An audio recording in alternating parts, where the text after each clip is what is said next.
welcome back to my channel. My name is Supriya. If you are new here, I would love for you to hit the subscribe button down below. And of course, if you enjoy this video, don't forget to give it a big thumbs up.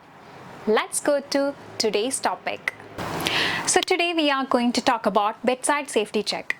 If we can do a proper bedside safety check, actually we will get a proper knowledge about the bedside safety settings around our bedside, and then we will get an awareness about the clinical environment.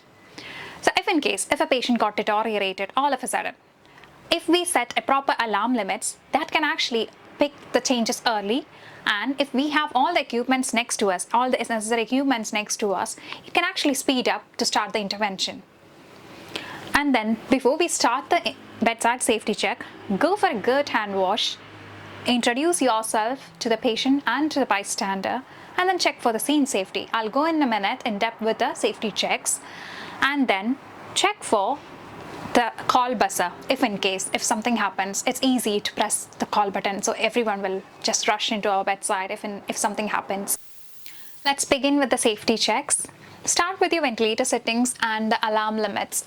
Make sure your ventilator tubings are connected properly. Check for your ventilator modes. If you want to keep the alarm limits for your tidal volume, minute volume, and if your child or patient is on spontaneous breaths, make sure you keep an upper limit and lower limit for your respiratory rate.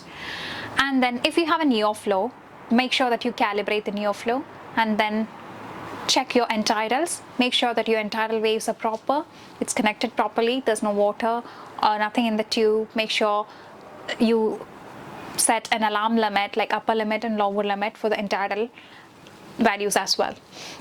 And then monitor settings and alarm limits. Make sure that you set alarm limits for each and every parameters on the monitor, starting from the heart rate, saturation, respiratory rates. If you have an arterial line, if you're monitoring an arterial blood pressure, make sure you set an upper limit and lower limit for systolic and diastolic and the mean arterial pressure according to your target.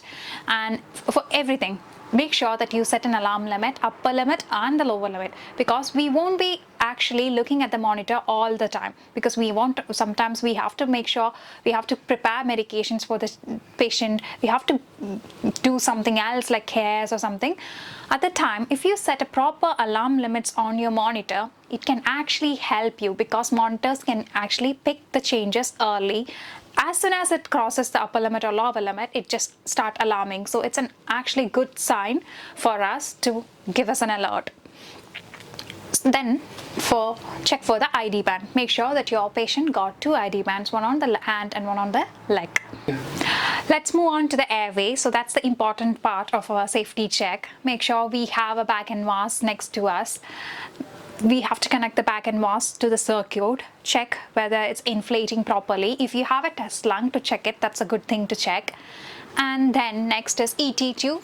And I've already discussed about the ET tube size and things, what we have to keep at the bedside when we had a discussion about the red flag. So you have to make sure that you have a right size ET tube, what the patient got, and then upsize and downsize.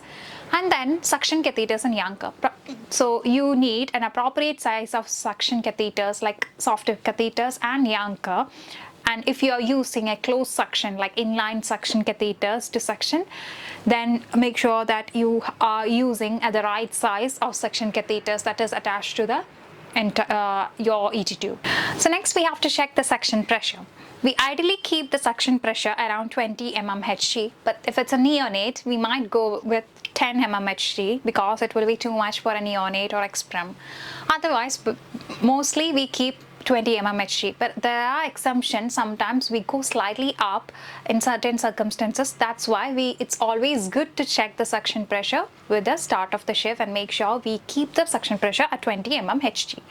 And then we need a spare oxygen cylinder. Make sure we have a full tank oxygen cylinder, or at least 3/4 filled oxygen cylinder next to our bedside.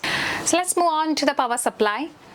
We have to ensure that all our equipments and pumps are fully charged or connected to the charging, because mostly we use vasoactive drugs and all our equipments are very precious. So it's all connected to the patient one or the other way. So it's very important to make sure that all our equipments and pumps are fully charged or connected to the charging. And the next is infusions and lines. We do check the infusions at the same time while doing the handover with the last shift nurse, but still it's always good to have a look again all the way from the point of connection to the infusions. Confirm that your infusions are labeled properly, you have a right dosage, prepared time and expiry time and a signature. And if your infusions are going to run out in 2 hours, that should be your priority after bedside safety check. You have to prepare the infusion as soon as possible because we need a backup. And then personal protective equipments. So we do follow a good infection prevention control protocol everywhere in the hospital. So it's always good to keep enough sources next to our bedside, like gloves, apron, mask and everything. So these are the basic safety checks we do when we start our shift. I hope I did explain mostly whatever I wanted to explain to you guys. If you enjoyed this video, please give a big thumbs up and comment below your comments. I would love to chat with you on my comment box. Thank you. See you next time with another video.